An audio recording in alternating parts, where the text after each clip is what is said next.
মানুষ একটা অত্যন্ত শ্রেষ্ঠ কর্ম করতে পারেন, সেটা হলো ভুলে যেতে পারা। আর সেটা বরদানের চেয়ে কম কিছু নয়। মানুষকে যখন কোনো কারণে নিজের প্রিয়জনদের থেকে দূরে যেতে হয়, তখন মনে দুঃখ জাগ্রত হয়। তিনি সেই দুঃখকে ভুলতে পারেন। কখনো কোনো সম্পর্ক থেকে যদি দুঃখ পেয়ে থাকেন, তখন সেই দুঃখকে ভুলতে পারেন। কিন্তু এই সংসারের প্রত্যেক আবেগ, প্রত্যেক বস্তু ভুলে যাওয়া উচিত নয়। বিশেষ করে আমাদের প্রিয়জন, আমাদের পরিবারের সদস্য। যখন এই সংসার থেকে ওনারা চলে যান, তখন যে সৎকর্ম ওনারা করেছেন, যে প্রেরণা ওনারা আমাদের প্রদান করেছেন, কখনো ভুলে যাওয়া উচিত নয়। যখন আপনি কোনো উঁচু স্থানে পৌঁছে যান, আপনি সাফল্য লাভ করেন, তখন সেই সকল বন্ধুদের ভোলা উচিত নয় যারা আপনার সাথে আরম্ভ থেকে ছিল, যারা সব সময় আপনাকে সাহায্য করেছে। আর সবথেকে গুরুত্বপূর্ণ কথা, আপনার বয়স যতই বৃদ্ধি পাক না কেন, মাতা পিতাকে কখনো ভুলবেন না। আপনি যতই বড় হন না কেন, আপনি তাদের সন্তানই থাকবেন। অভিজ্ঞতার দিক থেকে ওনাদের থেকে ছোটই থাকবেন। তাই সবসময় নিজের মাতা পিতাকে নিজের সাথে রাখুন, কখনো তাদের ভুলবেন না। সেই সকল ব্যক্তিদের ভুলে যাবেন না যারা দুঃখের দিনে আপনার সাথে ছিল, তবেই জীবনে সুখ পাবেন। আসুন আর আমার সাথে ভালোবেসে বলুন, রাধা রাধা। এই আমার অনেকগুলো নাম আছে, আর তাদের মধ্যে একটি হলো যুদ্ধ বিমুখ। এই কথা আপনারা সবাই জানেন। দাদাও আমাকে বলেছেন যে তুমি এরকম কিভাবে যুদ্ধক্ষেত্র থেকে মুখ ঘুরিয়ে পালাতে পারো কানাই। দেখুন, যেটা সময়ের দাবি ছিল আমি সেটাই করেছি।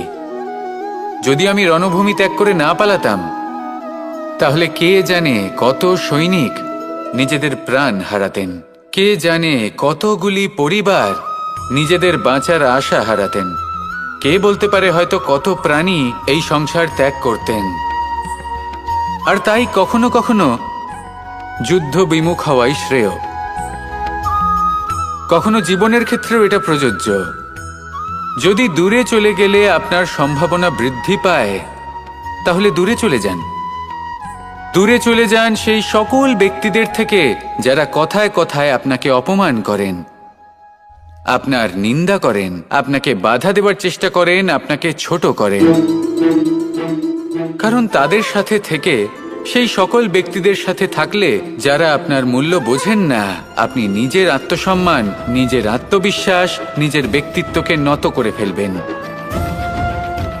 দূরে চলে যান সেই সকল সংঘর্ষ থেকে, সেই সকল পরিস্থিতি থেকে যাদের সম্মুখীন হয়ে আপনি কোনো পরিণামেই পৌঁছতে পারবেন না। যদি আপনি এইভাবে যুদ্ধ বিমুখ হয়ে উঠতে পারেন, যদি এই প্রবৃত্তি আপনি নিজের মধ্যে জাগ্রত করতে পারেন, তাহলে আপনার সামনে সেই যুদ্ধ চলে আসবে যাতে বিজয় লাভ করে আপনি নিজের অস্তিত্ব খুঁজে পাবেন। আর সেটাই হলো সবথেকে বড় জয়লাভ। আসুন আমার সাথে ভালোবেসে বলুন, রাধা রাধা। এই সংসারের একটা নিয়ম আছে, বা বলতে পারেন লোকে তাই বলে, যে শক্তিশালী হয় সে শক্তিহীনকে নত করে দেয়। এমনটাই হয়, তাই না? আবশ্যক নয়। কখনো কখনো এমনও হয় একজন অসমর্থ ব্যক্তি সমর্থ ব্যক্তিকে নত করে দেন। এটা সম্ভব, এও হতে পারে। আর এটা তখন হতে পারে যখন তার মধ্যে ভালোবাসার শক্তি থাকে। ভালোবাসার শক্তি এই সংসারে সবথেকে বড় শক্তি হয়। এই ভালোবাসার শক্তি দ্বারাই নির্ধন সুদামা আমাকে দিয়ে নিজের পা ধুইয়ে নিল, কিছু না বলেই, কিছু না চেয়েই। এই কর্মের আধার ছিল শুধুমাত্র ভালোবাসা। খুব শক্তিশালী হয় এই ভালোবাসা। ভালোবাসার শক্তি দ্বারাই আপনি হিমালয় পর্বতকে নত করতে পারেন, তাহলে কি অসম্ভব হতে পারে? এই ভালোবাসার শক্তির সঞ্চার করুন, আর এই ভালোবাসার সাথেই বলুন, রাধা রাধা। মানুষের জীবনে স্বচ্ছতার একটা আলাদা গুরুত্ব আছে। যদি আপনি নিজেকে স্বচ্ছ রাখেন, তাহলে আপনার নিজেরও ভালো লাগবে, সামনের ব্যক্তিরও ভালো লাগবে। একটা অন্যরকম প্রভাব পড়বে। কিন্তু একজন শ্রেষ্ঠ ব্যক্তি কিভাবে হয়ে ওঠা সম্ভব? যার মধ্যে গুণ আছে, শিক্ষা আছে, শুভ চেতনা আছে, যিনি সৎকর্ম করেন। কিভাবে হব সেই ব্যক্তি যার মধ্যে জ্ঞান আছে? শুধুমাত্র স্বচ্ছ থাকলে তো তা হওয়া সম্ভব নয়। প্রথমে আপনাকে বুঝতে হবে যে মানুষের মধ্যে 4টি মূল তত্ত্ব আছে। প্রথম হলো তার শরীর, যার দ্বারা উনি যে কোনো কর্ম করে থাকেন। দ্বিতীয় তত্ত্ব হলো তার মন, যার দ্বারা কোনো কর্ম করার জন্য সে নিজেকে প্রেরণা দিতে থাকে। তৃতীয় তত্ত্ব হলো বুদ্ধি, যে কর্ম আমরা করতে চাই, যে লক্ষ্যে আমরা পৌঁছতে চাই, সেটা আমরা কিভাবে কোন পথে করব সেটা স্থির করা যায় বুদ্ধি দিয়ে। আর চতুর্থ তত্ত্ব হলো আত্মা। আত্মা হলো এমন এক তত্ত্ব যার কোনো সমাপ্তি নেই। আত্মা হলো অজয়। কিন্তু এরও শুদ্ধিকরণের প্রয়োজন হয়। এই 4টি তত্ত্বের শুদ্ধিকরণ করতে থাকুন, এদের নির্মল রাখুন, শুদ্ধ রাখুন। এবং এটা কিভাবে হবে? শুভ চেতনা দ্বারা, জ্ঞানের দ্বারা, এবং সব থেকে বেশি গুরুত্বপূর্ণ প্রেমের দ্বারা। আসুন আমার সাথে ভালোবেসে বলুন, রাধা রাধা।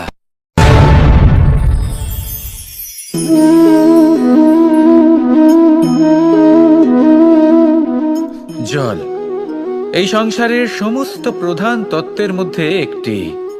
এই জল যে কোনো জ্বালা দূর করে, আগুনকে নিভিয়ে দেওয়ার ক্ষমতা রাখে, অবিরল অবিচল ভাবে প্রবাহিত হতে পারে, একে কেউ বাধা দিতে পারে না। এর পথে বাধা সৃষ্টি করলে নিজের পথ নিজেই খুঁজে নেবে, বা সে নিজেই নিজের পথ বানিয়ে নেবে, কিন্তু কখনো থামবে না। এই জল হলো মহান, আর এর একটা মহান গুণ আছে, এর নিজস্ব কোনো রং নেই। কিন্তু যখন মেঘ থেকে বৃষ্টিরূপে পৃথিবীতে ঝরে পড়ে, তখন সমস্ত সংসারকে রঙিন করে তোলে। যেখানে খরা হয়েছে সেখানে শ্যামল করে তোলে। যে স্থান শ্যামল, সেখানে ভিন্ন ভিন্ন প্রকারের পুষ্প ফুটিয়ে তোলে। এই জল, এই জলের মতন আমাদের হতে হবে। ওর যেমন কোনো রং নেই, আমাদেরও যেন কোনো অহংকার না থাকে। শুধু কর্মের এই ধারাতে বইতে থাকুন, এই সংসারের মঙ্গল করতে থাকুন, শ্রেষ্ঠ কর্ম করতে থাকুন। এই সংসারকে এটা বলার কোনো প্রয়োজন নেই যে আপনি কে। আপনি যদি কর্ম করতে থাকেন, তাহলে এই সংসার নিজে থেকেই আপনার মূল্য জানতে পারবে। আর তখন এই মন প্রসন্ন হয়ে বলবে, রাধা রাধা। একদিকে হলো আঙুর, আর অন্যদিকে কিশমিশ। দেখতে গেলে এই দুটোই সবারই খুব প্রিয়। শিশু হোক, যুবক হোক, বা কোনো বৃদ্ধ ব্যক্তিই হোক না কেন।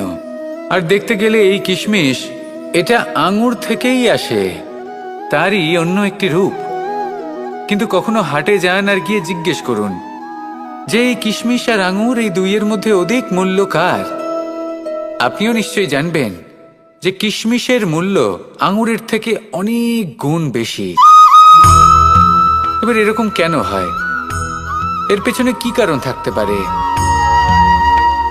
একদিকে হলো সেই আঙুর যা টাটকা অবস্থায় গাছ থেকে পেড়ে খাওয়া যায়, আর অন্যদিকে হলো কিশমিশ যাকে মাসের পর মাস রোদে ফেলে রাখা হয়। একদিকে আঙুর যা কিনা অত্যন্ত রসালো, আর কিশমিশে কোনো রসই নেই।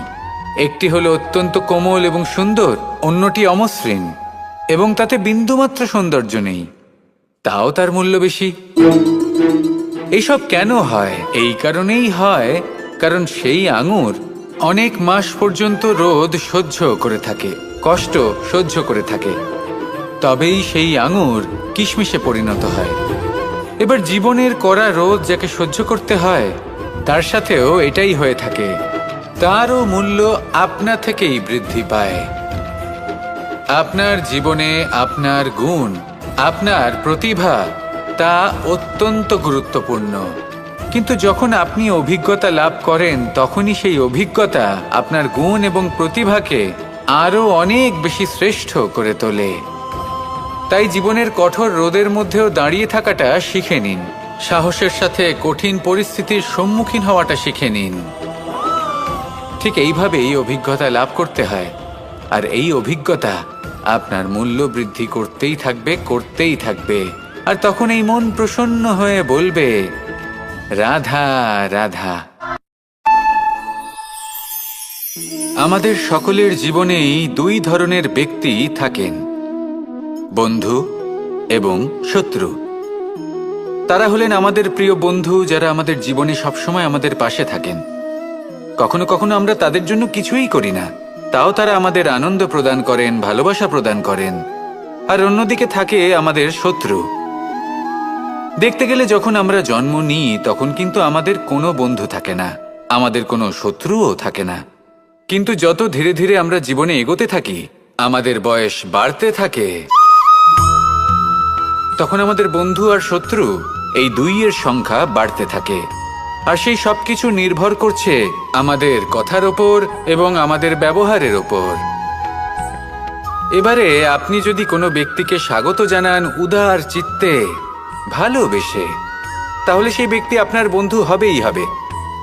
কিন্তু যদি আপনি নিজে হাতে কাউকে সামনে অগ্রসর হতে বাধা দেন, বিনা কারণে তার সাথে খারাপ ব্যবহার করেন, তাহলে তার মনে শত্রুতার বোধ অবশ্যই জেগে উঠবে। আর রইল বিষয় কথার, যদি আপনার কথা মধুর হয় তাহলে সবাইকে আপনি আপন করে নিতে পারবেন। এই কথাই যদি কটু হয় তাহলে আপনার আপনজনেরাও দূরে চলে যেতে পারে। তাই নিজের কথার উপর সংযম রাখুন এবং নিজের আচরণ উদার করে তুলুন।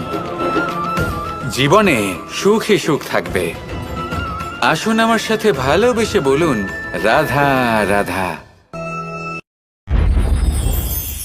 এই সংসারে যখনই কোনো সমস্যা আসে তখন আমরা আমাদের সব থেকে বড় সম্বলের কাছে আশ্রয় খুঁজি, তা হলো আমাদের বিশ্বাস। এবার প্রশ্ন হলো এটাই যে এই বিশ্বাস কার উপর করা যেতে পারে? পরিবারের ওপর, বন্ধুর ওপর, নাকি তাদের ওপর বিশ্বাস করা উচিত যাদেরকে আমরা কখনো সঙ্গ দিয়েছি?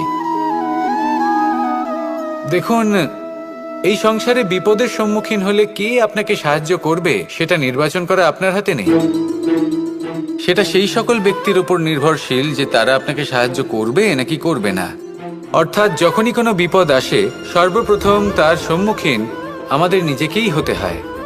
আর তার জন্য প্রস্তুত থাকা প্রয়োজনীয়, সেই শক্তি, সেই সাহস অর্জন করা প্রয়োজনীয়। দেখুন, যখনই অন্ধকার আসে তখন সবার আগে কে আপনাকে ত্যাগ করে চলে যায়? আপনার নিজেরই ছায়া। এই অন্ধকারের সম্মুখীন হতে হয় অন্তরের প্রদীপের দ্বারা, অন্তরের আত্মা দ্বারা। তবেই আপনি অন্ধকারের ওপর জয়লাভ করতে পারবেন। সেই জন্য যে বিপদই আসুক না কেন, নিজেকে তার জন্য প্রস্তুত রাখা উচিত। সেই সাহস নিয়ে আসুন। এমন কোনো বিপদ নেই যে আপনাকে ভেঙে দিতে পারে। আসুন আমার সাথে ভালোবেসে বলুন, রাধা রাধা। এই সংসারে সব থেকে ভয়ানক এবং গভীর অন্ধকার কোনটা? সেটা যখন মেঘ সূর্যকে ঢেকে দেয় এবং সংসার অন্ধকারাচ্ছন্ন হয়ে ওঠে, নাকি তখন যখন সূর্যাস্তের সময় ঘনিয়ে আসে, সূর্য ঢলে যায় এবং এই সংসারে অন্ধকার ছেয়ে যায়, নাকি সেই অমাবস্যার রাত্রি যখন চতুর্দিকে ঘন অন্ধকার থাকে এবং চন্দ্রমার প্রকাশ কোথাও থাকে না? না, এই সংসারে সব থেকে বেশি ভয়ানক অন্ধকার হলো মানসিকতার অন্ধকার।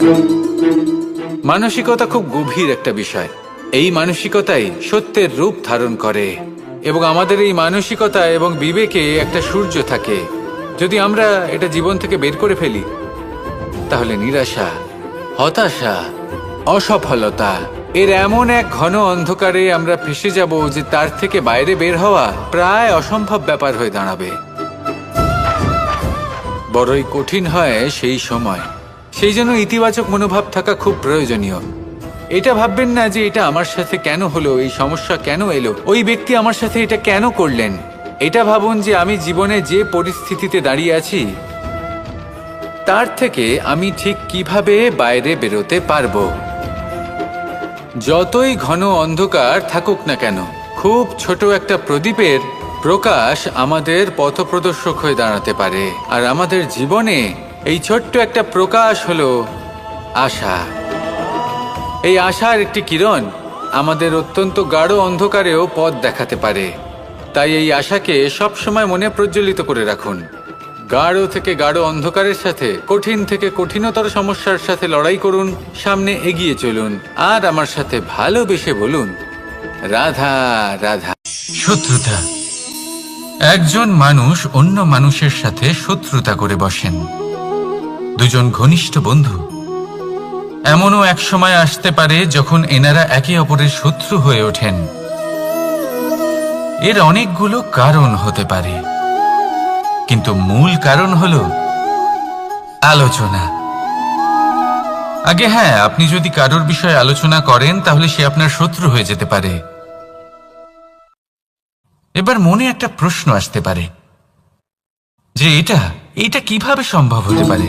আলোচনা, এটা তো অত্যন্ত জরুরি। যদি আমি নিজের বন্ধুর খারাপ কাজের বিষয়ে আলোচনাই না করি তাহলে সে শুধরবে কি করে? এ কথা সত্যি যে আলোচনা আবশ্যক, কিন্তু তার থেকেও বেশি গুরুত্বপূর্ণ এবং আবশ্যক হলো আপনার এই সিদ্ধান্ত এটাই যে আপনার এই আলোচনা কোন স্থানে করবেন। যদি এটা সবার সামনে করবেন ভাবেন, তাহলে তা অপমানও হয়ে যেতে পারে। যদি এটা আলাদাভাবে করেন তাহলে তা পরামর্শ হয়ে যায়। অপমান কেউ স্বীকার করতে পারেন না, কিন্তু পরামর্শ সকলের ভালো লাগে। তাহলে যদি আপন কারোর জন্য ভালো কিছু চান, কাউকে শুধরে দিতে চান, আর আপনার মনে হয় আলোচনা আবশ্যক, তাহলে সর্বপ্রথম সময়, পরিস্থিতি আর স্থানের কথা মনে রাখবেন। নয়তো এই আলোচনা আপনাকে খুব ভোগাতে পারে। তাহলে আসুন আমার সাথে ভালোবেসে বলুন, রাধা রাধা। আপনার জীবনেও কি সমস্যা রয়েছে? অবশ্যই থাকবে। প্রত্যেকের জীবনেই সমস্যা থাকে। প্রত্যেক মানুষ জিজ্ঞাসাও করেন যে এই সমস্যা আসলে কি আর কেন আসে জীবনে। আপনাকে একটা কথা বলে দিই যে সমস্যা আসলে সেটা নয় যা আপনার পথে বাধা সৃষ্টি করে, বরং সমস্যা হলো সেটাই যেটা আপনি তখন দেখতে পান যখন আপনার একাগ্রতা আপনার পথ থেকে, আপনার লক্ষ্য থেকে সরে যেতে থাকে। আর এই সমস্যাগুলি দূর করার জন্য, এর সমাধান করার জন্য একটাই পথ আছে। নিজের সমস্ত ভাবনা আরো একবার একাগ্র করুন নিজের পথের দিকে, নিজের লক্ষ্যের দিকে। আপনার সমস্ত ভাবনা যদি কেন্দ্রীভূত হয় নিজের লক্ষ্যে, তাহলে এই সমস্যা দূরে থাকবে। যদি এরকম না হয়, যদি আপনার মন একটু অন্যদিকে চলে যায়, তাহলে এই সমস্ত সমস্যা আবার সামনে চলে আসে আর বাড়তেও থাকে। দেখুন, যেখানে আপনার লক্ষ্য রয়েছে, বান যদি সেখানেই চালাতে হয়, তাহলে দৃষ্টি তো সেদিকেই রাখতে হবে। তবেই তো আপনি সেই লক্ষ্য ভেদ করতে পারবেন। সেই জন্য মনে রাখবেন, সর্বদা লক্ষ্য রাখবেন নিজের পথে, সেই পথেই সামনে এগোতে থাকুন নিজের লক্ষ্যের দিকে। আপনি যত সামনে এগোতে থাকবেন এই সমস্যা তত পিছিয়ে যাবে। তাহলে আসুন আমার সাথে ভালোবেসে বলুন, রাধা রাধা। এই পাখিরা সত্যি খুব সুন্দর, আমার খুব ভালো লাগে।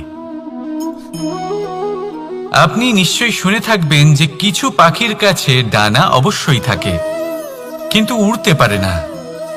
তারা চায় উঁচু আকাশে উড়ে বেড়াতে এবং মেঘেদের সাথে কথা বলতে, করতেই পারে না। এবার এই সংসারেও পাওয়া যায় ঘুড়িও। এদের মধ্যে না জীবন আছে, না প্রাণ আছে, আর না আছে ডানা, কিন্তু এরা আকাশের সাথে কথা বলে, হাওয়ার বেগের সাথে কথা বলে, আনন্দ করে, উৎফুল্ল হয়ে ওঠে। আকাশে জীবনের কিছু মুহূর্ত কাটায়। তার কারণ কি হতে পারে? কারণ হলো সুতো। এই সুতো যদি সঠিক হাতে থাকে, তাহলে এই কাগজের তৈরি ঘুড়িও আকাশের উচ্চতায় উড়ে বেড়াতে পারে। এবার এই সুতো আসলে কি? এই সুতো হলো আসলে ভালোবাসা। এই সুতো হলো আসলে বিশ্বাসের, আর এটা আপনি দিয়ে থাকেন তাদের হাতে যাদের আপনি বিশ্বাস করেন, যাদের আপনি নিজের সর্বস্ব দিয়ে দেন। ভেবে দেখুন, এই ভালোবাসা আর বিশ্বাসের সুতো আপনি যদি সঠিক মানুষের হাতে দিয়ে দেন, তাহলে আপনি অনেক উচ্চতায় উঠতে পারবেন, আকাশের উচ্চতায় উড়ে বেড়াতে পারবেন, মেঘের সাথে কথা বলতে পারবেন, পাখিদের মতো উড়তে পারবেন, যা ইচ্ছে তাই করতে পারবেন। শুধু এই মানুষ সঠিক হতে হবে, এমন একজন মানুষ যার মনে আপনার জন্য ভালোবাসা রয়েছে, এমন এক মানুষ যার মনে কোনো স্বার্থ নেই, যিনি পরোপকারী, এমন একজন ব্যক্তি যিনি আপনার অস্তিত্বকে বাইরে নিয়ে আসতে পারবেন, তাকে উজ্জ্বল করে তুলবেন।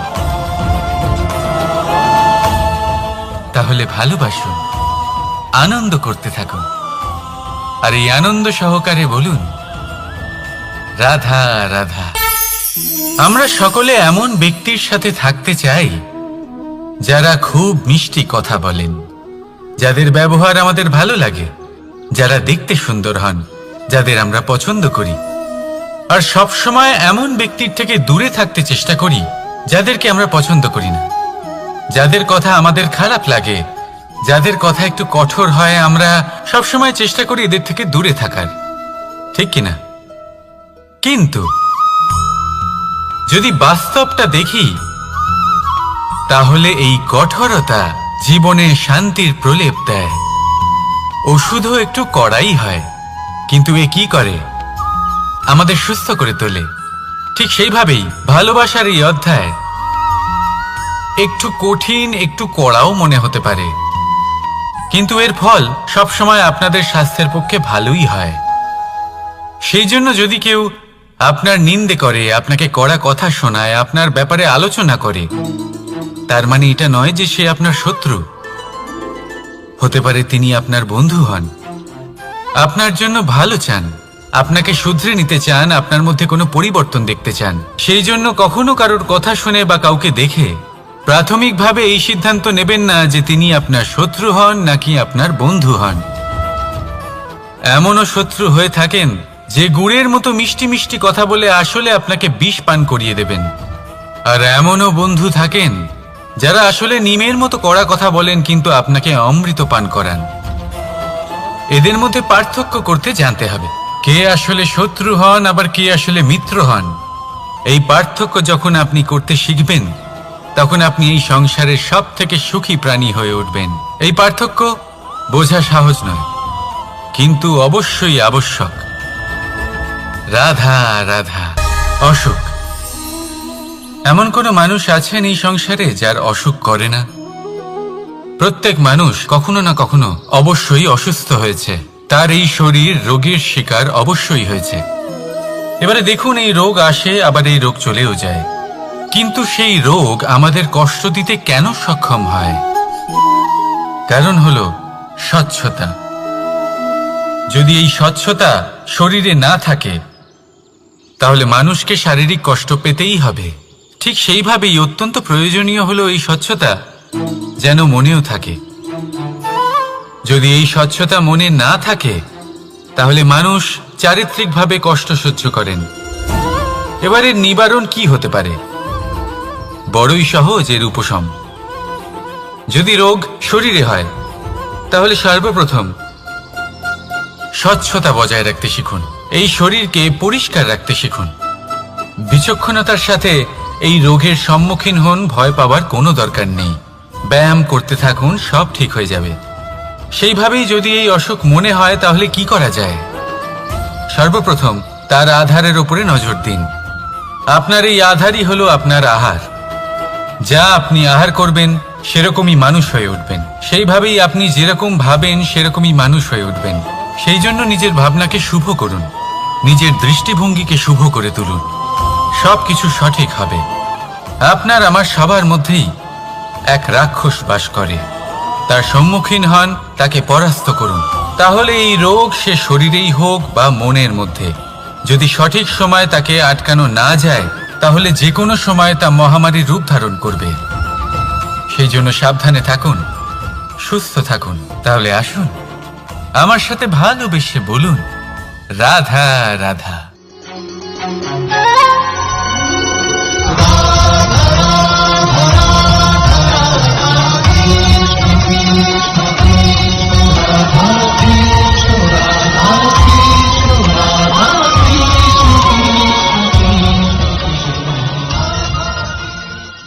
সংসারে সব থেকে বড় ব্যক্তি কে?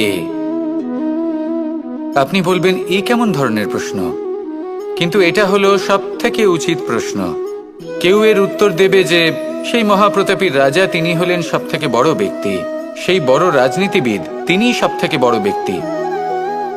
আমি আপনাকে জানাই যে সংসারের সব থেকে বড় ব্যক্তি হলেন তিনি যার সাথে দেখা করলে আপনি নিজেকে ছোট মনে করবেন না।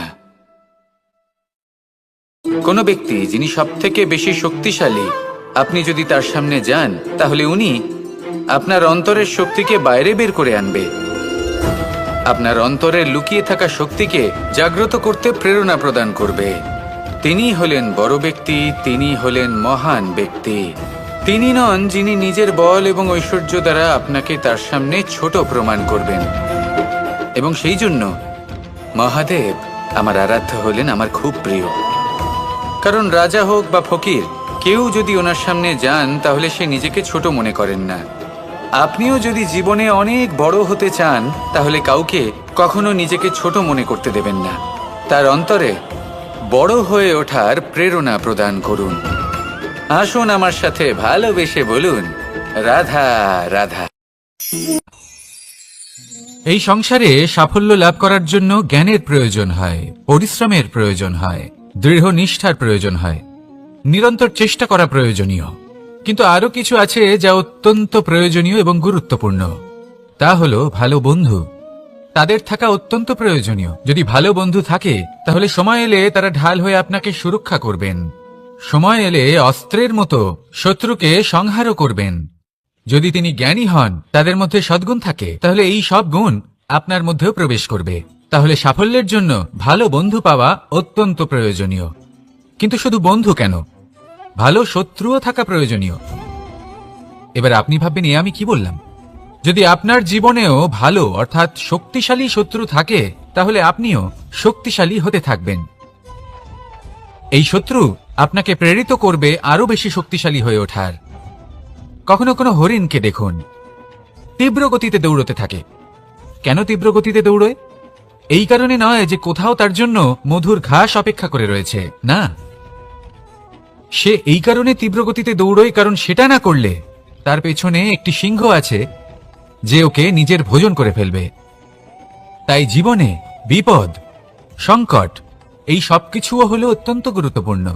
তার সম্মুখীন হতে শিখুন আর আমার সাথে ভালোবেসে বলুন, রাধা রাধা। আমরা সবাই ফল খাই, কিন্তু আমাদের সেই ফলই প্রিয় হয় যে পরিপক্ক হয়ে ওঠে, যেটা নম্র হয়, আর যে ফল অনেক বেশি মিষ্টি আর সুস্বাদু হয়ে থাকে, যাদের রঙে বাহার দেখা যায়। সেইভাবে জীবনে আমরা নানান মানুষের সাথে পরিচিত হই, কিন্তু সেই মানুষই আমাদের মন ছুঁয়ে যায় যারা বিনম্র স্বভাবের, যাদের বাণী খুব মধুর, যাদের অন্তরে আত্মবিশ্বাসের একটা তেজ, একটা রং দেখা যায়। এবার এমন ব্যক্তি আমরা কি করে হব? ঠিক সেইভাবেই যেমন একটা ফল রোদ, বর্ষা, শীত, বায়ু এই সকল সংকটময় পরিস্থিতির সম্মুখীন হয়ে পরিপক্ক হয়ে ওঠে, সেইভাবেই মানুষ সংকটময় পরিস্থিতির সম্মুখীন হয়ে পরিপক্ক হয়ে ওঠেন। যদি এই সংকটের সম্মুখীন হন তাহলে অভিজ্ঞ হবেন, আর এই অভিজ্ঞতাই শিক্ষা দিয়ে যাবে। এই অভিজ্ঞতা আমাদের শিখিয়ে দেয় যে আমাদের বিনম্র থাকতে হবে। অহংকার করে কোনো লাভ নেই। মধুর বাণীর যে কি মূল্য তা আমরা শিখতে পারি। এই অভিজ্ঞতাই আমাদের বুঝিয়ে দেয় যে উচিত অনুচিত কোনটা, আমাদের দৃষ্টিভঙ্গি তৈরি করে, আর এই দৃষ্টিভঙ্গি দ্বারা আত্মবিশ্বাস জাগ্রত হয়। সেই জন্য জীবনে কখনো বিপদ থেকে দূরে পালাবেন না, সেগুলোর সম্মুখীন হন, অভিজ্ঞতা লাভ করুন, তার থেকে শিক্ষা লাভ করুন, এইভাবেই পরিপক্ক হবেন। আসুন আমার সাথে ভালোবেসে বলুন, রাধা রাধা। ধন সঞ্চয় করা সম্ভব, আর সেই জন্য ধন সব থেকে বেশি মূল্যবান সম্পত্তি নয়। এবার আপনি বলবেন এ আমি কি বলছি? এই ধন খুব মূল্যবান, আমরা সকলে অর্জন করতে ব্যস্ত। সেটা এই কারণে কারণ আপনারা জানেন না এই সংসারের সব থেকে বেশি মূল্যবান সম্পত্তি কি। এ হলো সেই সম্পত্তি যা কখনো সঞ্চয় করা সম্ভব নয়। আপনার কাছে যতই ধন থাকুক তা দিয়ে আপনি স্বাস্থ্য লাভ করতে পারেন, বাড়ি কিনতে পারেন, আদি ইত্যাদি, কিন্তু আপনি যতই ধনী হন না কেন, ফেলে আসা দিনের একটা মুহূর্ত আপনি লাভ করতে পারবেন না। এই একটা মুহূর্ত, এই সময়, এটাই হলো সংসারের সব থেকে মূল্যবান সম্পত্তি। একবার চলে গেলে তা কখনোই ফিরে আসে না। আর এই মুহূর্ত যতই চলে যাক না কেন, আমরা স্মৃতির মাধ্যমে সেগুলি যাপন করতে পারি, তার আনন্দ উপভোগ করতে পারি। আর যার সাথে আমরা সময় অতিবাহিত করেছি তার স্মৃতিতে আমরা চিরকাল জীবিত থাকতে পারি। সেই জন্য সময় সব থেকে মূল্যবান সম্পত্তি, তাকে এইভাবে নষ্ট করবেন না। প্রত্যেকটা মুহূর্ত উপভোগ করুন, আনন্দ করুন, আর ভালোবেসে বলুন রাধা রাধা। কনক, কি সুন্দর একটা শব্দ। এর অনেকগুলো রূপ রয়েছে, অনেকগুলো অর্থও রয়েছে। প্রথম অর্থ হলো স্বর্ণ, অর্থাৎ সম্পত্তি। দ্বিতীয় অর্থ ধুতুরা, অর্থাৎ গাছের ছোট একটা বীজ, যা কিনা অত্যন্ত শক্তিশালী হয়। যদি বেশি মাত্রায় এর প্রয়োগ করা হয় তাহলে এটা বিষময় হয়ে উঠতে পারে। এই হলো সেই ধুতুরা যার প্রয়োগ মহাদেবের পুজোতে করা হয়। এবার প্রশ্ন হলো এটাই যে এই স্বর্ণ এবং এই ধুতুরার মধ্যে মিল কি রয়েছে। মিল হলো এটাই যে এই দুটোই মানুষকে মত্ত করে তোলে। ধুতুরা মানুষকে তখন মত্ত করে যখন তাকে সেবন করা হয়, কিন্তু স্বর্ণ, ধন, সম্পত্তি, মানুষ এটা যতটাই অর্জন করে নেয় সেটাই যথেষ্ট। এই স্বর্ণ মানুষের ভাবনা চিন্তা করার ক্ষমতাকে বশ করে ফেলে। মানুষ সম্পত্তির লোভে মত্ত হয়ে ওঠে, কারণ যে যত চমৎকারী, যতটা অমূল্য হয়, তাকে সামলানো কিন্তু ততটাই কঠিন, তাই না? তাই মনে রাখবেন, ধন, স্বর্ণ, সম্পত্তি এগুলো ধুতুরার থেকেও অনেক বেশি বিষাক্ত হতে পারে। তাই এর ওপর আত্মসংযমের একটা কবচ পরিয়ে রাখবেন এবং বিবেকের শক্তির সাথে এগুলো প্রয়োগ করুন, তবেই কল্যাণ হবে। আসুন আমার সাথে ভালোবেসে বলুন রাধা রাধা। আমার কাছে যশোদা মা যেমন, আমার কাছে দেবকী মা যেমন, আমার কাছে ঠিক তেমনই হলেন গোমাতা। এবার ভেবে দেখার বিষয় হলো এটা যে এই সংসারে অসংখ্য প্রাণী আছে, একজন গাইকে একজন মায়ের মর্যাদা কেন দেওয়া হয়? তাহলে এর অনেকগুলো কারণ আছে। এই গাই অর্থাৎ গোমাতা, এনারা হলেন অত্যন্ত শান্ত, শান্তিপ্রিয়, কখনো কারোর কোনো ক্ষতি করতেই পারেন না। গোমাতা যে দুধ নিজের বাছুরকে পান করান সেই দুধই আমাদেরও দেন। সেই দুধ পান করে আমরা শক্তি লাভ করি। এই দুধ থেকে আমরা মাখন, ঘি, পায়েস, এইসব সুস্বাদু খাবার লাভ করি। গোমাতার গোবর আমাদের জ্বালানি হিসেবে সাহায্য করে, যার ফলে খুব কম সংখ্যক কাঠ ব্যবহার করা যায় এবং বেশিরভাগ জঙ্গল সুরক্ষিত থাকে। গোমাতার গোমূত্র, সেটাও আমাদের কাছে লাভজনক। এর দ্বারা আমরা অনেক রোগ থেকে মুক্তি লাভ করতে পারি। গোমাতা যখন একটি বাছুরকে জন্ম দেন তখন সেই বড় হয়ে আমাদের ক্ষেত কর্ষণ করে। সেই জন্য গাইকেও জীবনে মায়ের মর্যাদা দেবেন। যতটা সম্ভব তাকে সেবা করুন এবং ভালোবেসে তাকে পালন করুন। এই মন নিজে থেকেই প্রসন্ন হয়ে বলবে রাধা রাধা। মধু কারই না পছন্দ বলুন তো? অত্যন্ত সুস্বাদু হয় এই মধু, মিষ্টি খেতে হয় এবং তা শক্তিও প্রদান করে। এবং প্রত্যেকটি মিষ্টি পদার্থের মতোই এতেও খুব তাড়াতাড়ি পিঁপড়ে ধরে যায়। অন্যদিকে যদি নুনকে দেখি তাহলে বছরের পর বছর রাখলেও এতে পিঁপড়ে ধরে না। এবার যদি কথা বলি বন্ধুত্বের, তাহলে বন্ধুত্ব নুনের মতো হওয়া উচিত, মধুর মতো নয়। যারা সামনে এলে শুধুমাত্র মধুর মধুর কথা বলবে, পরে এতে পিঁপড়ে ধরে যাবে, এটা নুনের মতো হওয়া উচিত। প্রকৃত বন্ধু হলো সে যে সময় এলে পরে আপনার সামনে আপনার প্রকৃত সত্য তুলে ধরবে, তা সে যতই কঠিন হোক না কেন। আপনার দোষ, আপনার অপগুণ, আপনার খামতি আপনাকে বলতে পারবে, যাতে আপনি সেগুলো শুনে মেনে নিয়ে তারপর নিজেকে শুধরোতে পারেন। এটাই হলো প্রকৃত বন্ধুত্ব। কখনো নিজের জীবনের আশেপাশে মন দিয়ে দেখবেন, অনেক সময় এমন মানুষ থাকেন, অনেক বন্ধু থাকেন, যাদের দেখে আমাদের মনে হয় যে এনারা খুব কঠোর, এনাদের কথা খুব কটু। কিন্তু বেশিরভাগ এমন মানুষের মনটা যদি বুঝতে পারেন তাহলে দেখবেন তাতে কোনো মালিন্য নেই। এনাদের মন অত্যন্ত পবিত্র হয়। যদি আপনার জীবনেও এমন কোনো ব্যক্তি থেকে থাকে, এমন বন্ধু থাকে, তাহলে তাদের আগলে রাখুন আর আমার সাথে ভালোবেসে বলুন, রাধা রাধা। যতক্ষণ আমরা এই সংসারে জীবিত, ততক্ষণ আমাদের সাথে সবকিছু থাকে। আমাদের ধন, সুখ স্বাচ্ছন্দ্য, আমাদের মিত্রগণ, আমাদের পরিবার, এই সমাজ, এই সবকিছু আমাদের সাথে থাকে। যেদিন আমরা এই সংসারকে ত্যাগ করব, এদের মধ্যে কেউ আমাদের সাথে যাবে না। না ধন, না স্বাচ্ছন্দ্য, না সম্পত্তি। এই সকল মানুষ, এই সমাজ, এরা শুধুমাত্রই শ্মশান পর্যন্ত আমাদের সাথে থাকতে পারবেন। তারপরে যদি আমাদের সাথে কিছু যেতে পারে, তাহলে তা শুধুই আমাদের ধর্ম। আর এই সংসারে আমরা নিজেদের যে সুনাম রেখে যাই, সেটা সম্ভব শুধুমাত্র কর্মের দ্বারা। সেই জন্য সংসারে যতদিন পর্যন্ত জীবিত আছেন, যদি কিছু অর্জন করতে চান, তাহলে ধর্ম অর্জন করুন, ধর্মের বিষয়ে স্পষ্টতা অর্জন করুন এবং কর্ম অর্জন করুন। এটাই হবে আপনার অতীত এবং এটাই হবে আপনার ভবিষ্যৎ, এবং এটাই সকলকে প্রেরণা প্রদান করবে। আসুন আমার সাথে ভালোবেসে বলুন, রাধা রাধা। বলতে গেলে এই অভিজ্ঞতা আমাদের সেই শিক্ষা দেয়, যার জন্য আমরা সুখের দিকে উচিতভাবে অগ্রসর হতে পারি। সেই জন্য জীবনে যখনই দুঃখ আসবে, দুঃখের এই সময় আসবে, তখন হতাশ হবেন না। বোঝার চেষ্টা করুন এই পরিস্থিতি কেন এসেছে, কি শিক্ষা দিতে এসেছে। যদি আপনি সেই জ্ঞান লাভ করেন, সুখের পথে অগ্রসর হন, তাও উচিত রূপে, তাহলে এই অভিজ্ঞতার উদ্দেশ্য পূরণ হয়ে যায়। তাহলে আসুন আর আমার সাথে ভালোবেসে বলুন, রাধা রাধা। জীবনে শিখরে পৌঁছানোর জন্য মানুষের কি প্রয়োজন হয়ে থাকে? সিঁড়ির। কিন্তু তাও প্রত্যেক মানুষ, প্রত্যেক ব্যক্তি শিখরে পৌঁছতে পারেন না। এর কারণ কি? কারণ একটা হতে পারে যে মানুষ কল্পনা করতে থাকেন কিন্তু সিঁড়ি খুঁজে পান না। কিছু মানুষ খুঁজে নেন, কিন্তু তা পেয়ে এতটাই প্রসন্ন হয়ে যান যে তারপর আর কোনো কর্মই করেন না। খুব সোজা ব্যাপার।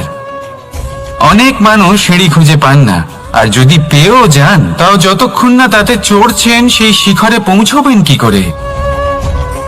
যতক্ষণ না আপনি পরিশ্রম করছেন, যতক্ষণ না সেই সিঁড়িতে আপনি চড়ছেন, যতক্ষণ না ক্লান্ত হচ্ছেন, আপনার পায়ে হাঁটুতে ব্যথা না হচ্ছে, ততক্ষণ এই শিখরে পৌঁছানোর সৌভাগ্য লাভ করতে পারবেন না। তাহলে কল্পনার সাথে কর্ম করুন, পরিকল্পনার সাথে পরিশ্রম করুন, সবকিছু পাবেন। আসুন আমার সাথে ভালোবেসে বলুন, রাধা রাধা। সমস্যা, কঠিন সময়, সংকট, বিপদ কার জীবনে নেই? প্রত্যেকের জীবনে আছে। কিন্তু আমাকে একটা কথা বলুন, যদি নৌকায় ঢেউকে ভয় পেতে শুরু করে, তাহলে সাগর পার করবে কে? কখনো কোনো ছোট্ট পিঁপড়েকে দেখেছেন, যে আকারে হয়তো ছোট হতে পারে কিন্তু বড় শিক্ষা দিয়ে যায়? কিন্তু আমরা শিখি না। এবার দেখুন একটা পিঁপড়েকে, যে ভোজনের খোঁজে বাইরে বের হয়, একটা ছোট্ট দানা তুলে নেয়।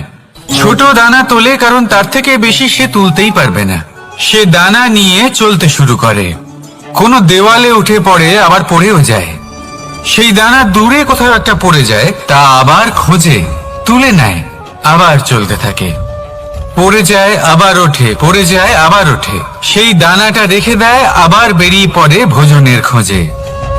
পরিশ্রম করতে থাকে কিন্তু হার মানে না। এই শিক্ষাই তো আমাদের প্রাপ্ত করতে হবে। নিরন্তর পরিশ্রম আর নির্ভীক হয়ে কর্ম করে যেতে হবে। এটাই হলো সাফল্যের মাধ্যম, এটাই হলো জয়ের মন্ত্র, অচ্যুত অজয় অস্ত্র। তাহলে আসুন আর আমার সাথে ভালোবেসে বলুন, রাধা রাধা। আমরা সকলে চাই আমাদের জীবনে সাফল্য আসুক। আমরা চাই যে এই সংসারে আমাদের খ্যাতি ছড়িয়ে পড়ুক।